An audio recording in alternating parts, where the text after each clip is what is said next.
Hello friends, good afternoon. My name is Neetu Singh. Today is my topic appendicitis.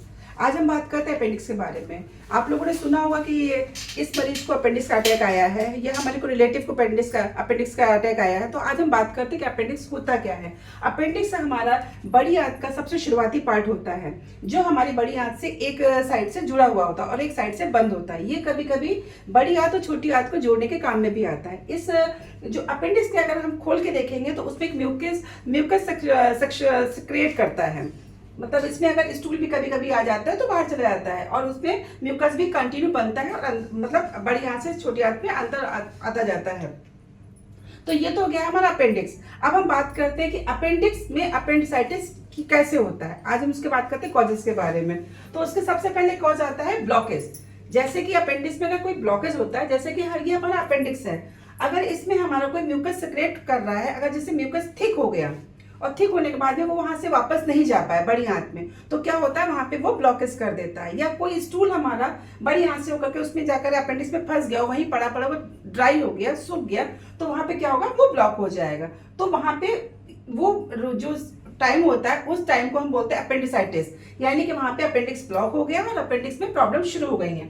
तो ये पहला आता है ब्लॉकेज। तो जब ब्लॉकेज हो जाएगा, जाहिर सी बात है कि कोई चीज ब्लॉक कर देंगे, वहां पे सड़ रही है, तो वहां पे क्या होगा, इन्फेक्शन क्रिएट होने लगेगा। इन्फेक्शन होगा तो हमारा वहां पे पेन शुरू हो जाएगा, हमारा फीवर आना शुरू हो जाएगा। तो सेकंड कॉज आता है आपका इन्फेक्शन। तीसरा कॉज आता है इंजरी। मानिए कि हम जा रहे हैं और हमें सडनली कुछ चोट लग गया या हमारा एक्सीडेंट हो गया, जिससे हमारा क्या बोलते हैं आपका अपेंडिक्स में चोट लगा, जिससे हमारे अपेंडिक्स इंजर्ड हो गए, तो वहां पे इंजरी। थर्ड स्टेज आपकी कॉज बनती है इंजरी। जैसे एक्सीडेंट होता है, उस पर चोट लग गई तो वहां पे सूजन आ गई। तो ये तीन आपके होते हैं कॉज। एक होता है ब्लॉकेज, दूसरा होता है इन्फेक्शन और तीसरा होता है इंजरी। उसके सिम्टम्स क्या होता है। सिम्टम्स अगर कोई पेशेंट हमारे पास आता है, मानिए कोई पेशेंट आया, उसने बोला मुझे राइट साइड में पेन हो रहा है, तो डॉक्टर क्या करेगा, उसको फिजिकली एग्जामिनेशन करेगा। तो जैसे वो राइट साइड में हाथ रखेगा और पेशेंट को दर्द वीकनेस पेन होगा, तो डॉक्टर तुरंत देखता है कि उसको पेन, सीवियर पेन हुआ, इसका मतलब उसको अपेंडिसाइटिस का अटैक आया है। दूसरा उसको क्या होता है, नोजिया, वॉमिटिंग बहुत फील होती है, कुछ भी खाने को मन नहीं करता, हर समय उसको लगता है कि मुझे वॉमिटिंग हो रही है, मुझे वॉमिटिंग की फीलिंग हो रही है। थर्ड चीज कहता है उसका फीवर आएगा, उसकी भूख मर जाएगी, और पेट जो होगा टाइट टाइट फील होगा, उसको टेंडरनेस, उसके एब्डोमेन में टेंडरनेस फील होती है।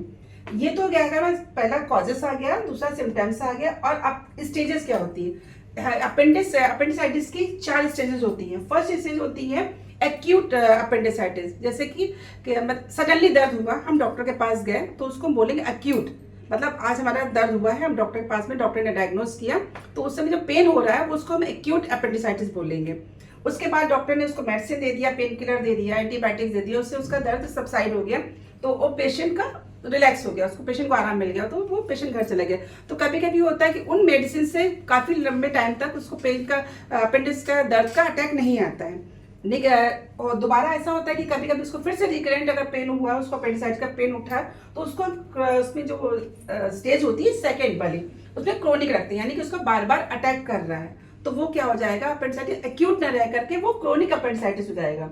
तीसरा है कि अगर उसको बार बार पेन आ रहा है, बार बार उसको रिकरेंट कर रहा है उसको, तो क्या वहां पे ऐसा तो नहीं कि गैंग्रीन बन रही हो, जो आसपास के टिश्यूज को भी अपने आप में इन्वॉल्व कर रही हो, तो उसको हम थर्ड स्टेज रखते हैं कि ऐसा है, ये गैंग्रियस हो गया है, अब इसका क्या करना है, अभी अब ऐसे ठीक नहीं होगा, तो वो थर्ड स्टेज में होता है गैंग्रेस में। अगर पेशेंट उस समय भी ध्यान नहीं देता है, तो उसके बाद जब फोर्थ स्टेज आती है, तो वो क्या होती है, रैप्चर हो जाती है, यानी कि परफरेट हो जाता है। तो उसकी एक कैपेसिटी होती है कि उसमें अगर कोई चीज सड़ रही है, तो सड़ते सड़ते वो वहां पे स्किन बिल्कुल ऑलरेडी बहुत पतली स्किन होती है वहां की, उसकी है अपेंडिक्स की, तो वो फट जाती है। जब फट जाती है तो वो बहुत रिस्की होता है। उस समय सडनली हमें क्या बोलते हैं, पेशेंट को एडमिट करके उसको ऑपरेट करने के लिए उसको बोलना पड़ता है। इसके बाद हम बात करते हैं इसकी कॉम्प्लिकेशंस के बारे में। कॉम्प्लिकेशंस में क्या होता है कि मरीज का एब्डोमेन जो होता है इन्फेक्शन होने लगता है, उसमें उसको बुखार आ जाएगा, पेट में दर्द कंटिन्यूस में बना रहेगा, और दूसरा उसके जो होते हैं एब्सेस बनने लगता है। मतलब वो साथ में जो घाव होता है, जो वहाँ पे इंजरी हुई होती है, वो आसपास के भी टिश्यूज को इन्वॉल्व करके वहाँ पे एब्सेस का रूप धारण कर लेता है। उसके बाद इंटेस्टाइनल ऑब्स्ट्रक्शन होने लगते हैं, आंतें आपस में फंसने लगती हैं, क्योंकि अगर कोई चीज मतलब वहां से ब्लॉकेज है, आगे नहीं पास हो रहा है, तो वहां पे क्या हुआ, एक दूसरे से आंतों में ब्लॉकेज शुरू होने लगती है। और दूसरा बाद में सेप्टिसीमिया में चला जाता है, सेप्सिस होने लगता है, जिससे क्या होता है हमारे अगर जांच कराएंगे तो उसमें टीएलसी हमारी बढ़ी हुई आती है। ये तो उसके कॉम्प्लिकेशंस हो गए। अब हम बात करते हैं उसके कि अपेंडिक्स को हम कैसे डायग्नोस करेंगे, कि हमें उसके आगे लिए क्या करना है। तो सबसे पहले उसका हम फिजिकल एग्जामिनेशन करते हैं। अगर हम उसको देखते हैं कि कहीं दर्द तो नहीं हो रहा है, जैसे फिजिकल एग्जामिनेशन करने में ही उसको अगर दर्द होता है तो हम उसको बोलते हैं कि उसको अपेंडिक्स हो रहा है। या दूसरा होता है कि उसका ब्लड टेस्ट कराते हैं, और तीसरा होता है उसका यूएसजी कराते हैं। यूएसजी में क्या उसके अपेंडिक्स का हमें देखना होता है कि अपेंडिक्स की क्या दिक्कत हो रही है। कभी कभी ऐसा होता है कि उसके यूएसजी में भी क्लियर नहीं होता, तो उसके लिए हमें सिटी स्कैन कराना पड़ता है। सिटी स्कैन में पूरा क्लियर होता है कि रैप्चर है या इन्फ्लामेशन है या गैंग्रियस बन रहा है या एक्यूट हो गया है, वो हमें सिटी है उसमें क्लियर हो जाता है। उसके बाद हम आते हैं ट्रीटमेंट के बारे में। ट्रीटमेंट इसका बस ये है कि अगर एक्यूट है तो हम उसको मेडिसिन से क्योर कर सकते हैं। पेशेंट का कभी कभी मेडिसिन से काफ़ी लंबे टाइम तक उसको पेन अटैक नहीं आता है, और उसके बाद अगर दोबारा अटैक आता है तो उसको हम बोलते हैं भैया अब आपकी सर्जरी ही कर लीजिए, ताकि सर्जरी करने के बाद में आप पेशेंट होता है ना बिल्कुल फुल्ली रिलैक्स हो जाता है, क्योंकि उसको अपेंडिक्स को निकाल ही देते हैं। अपेंडिक्स से निकल जाने से ऐसा नहीं होता कि हमारी लाइफ रुक जाती है। अपेंडिक्स का कुछ भी काम नहीं होता है। अपेंडिक्स का एक नैरो पार्ट होता है, उसको हम निकाल भी देंगे तो पेशेंट को कोई दिक्कत नहीं होती है। और उसके बाद उसको पेशेंट को हम हॉस्पिटल में रख करके उसके सर्जरी करते हैं, उसको एंटीबायोटिक्स देते हैं, उसको पेन मैनेज करते हैं उसका, तो जिससे पेशेंट हमारा 3-4 दिनों में रिकवर करके घर चला जाता है। और प्रिवेंशन क्या होते हैं कि मतलब हमारा अपेंडिक्स आगे हम ना बढ़े, हम ठीक ठाक रहें, तो सबसे पहले हम हेल्दी डाइट लेंगे और रेगुलर एक्सरसाइज करेंगे, हाइजीन रहेंगे, और अगर हम अल्कोहल लेते हैं तो हम अल्कोहल स्मोकिंग बिल्कुल भी नहीं लेंगे।